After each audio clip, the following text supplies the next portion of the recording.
because we're Jews, it's being done in our name. We have to stand up and yell. It's not anti-Semitism to be against Zionism. On the contrary, we are attacked. Even when I went out in New York, my car tires were slashed, the windows, the mirrors broken, and so forth. But we don't care. We're going out anyway. Wherever there is a large Jewish community, wherever there's a very religious Jewish community, even if it's not large, they will be in opposition to the existence of the Zionist state of Israel because it is antithetical to Judaism. Zionism is a movement that started around 150 years ago.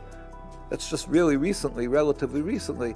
And it's a movement of people who were totally estranged from the Jewish religion.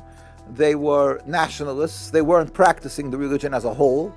And they wanted just a convenient community, a land, a nation that they should feel comfortable and proud of themselves. The Jews never attempted, even though we went through hardships, the Inquisition, the Crusades, and we suffered a lot, but we never attempted to reestablish a Jewish sovereignty, a Jewish nationhood, a Jewish kingdom, because we know it's verboten, it's forbidden, it's just not acceptable according to Judaism to have our own state. Remember, the religion is 3,000 years ago. But 2,000 years ago, we were sent into exile by God.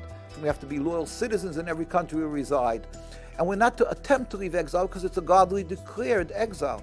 Jews lived with a distinctly different religion than the Muslims, but it was never a problem. In fact, it's more than that. The Muslims took in the Jews by the Inquisition, where they tried to torture Jews to convert to Christianity. It was the Muslim countries that embraced the Jews and took them in, and the Jews were able to flourish. They realized in order to get a lot of massive support from the world, evangelistic Christians, Jews who don't know the Torah, don't know their laws, who don't practice the laws, so they knew they'll go to Palestine and they'll be able to tell everybody, oh, this is the God-given land to the Jewish people. They automatically started breaching and transgressing the laws of the Torah, not to kill and not to steal, not to oppress a people, because they wanted to make their national home in a land that was inhabited by the Palestinian people. Now, right at the beginning, when they said, oh, it's an empty land.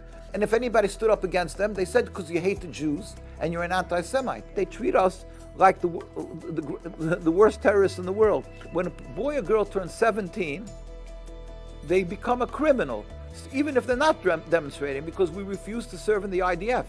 They yell at me as a Holocaust denier when my grandparents were killed in Auschwitz. My father escaped Hungary when the Nazis came in. My father was in Auschwitz. Almost the entire families were wiped out. I live and breathe Holocaust. How dare they claim that we're Holocaust deniers? But that's just part of that, the vile Zionism, that they have the power of the most expensive PR and the power of AIPAC that influences, put pressure on politicians to be silent. That is what they're afraid of. The people who stand up and reveal the truth, that Judaism is a beautiful, and we live together with Muslims, and we are thankful to Muslims, and we don't want what's happening to the Palestinians. We cry with the Palestinian suffering. That is what they're afraid of. The world will wake up.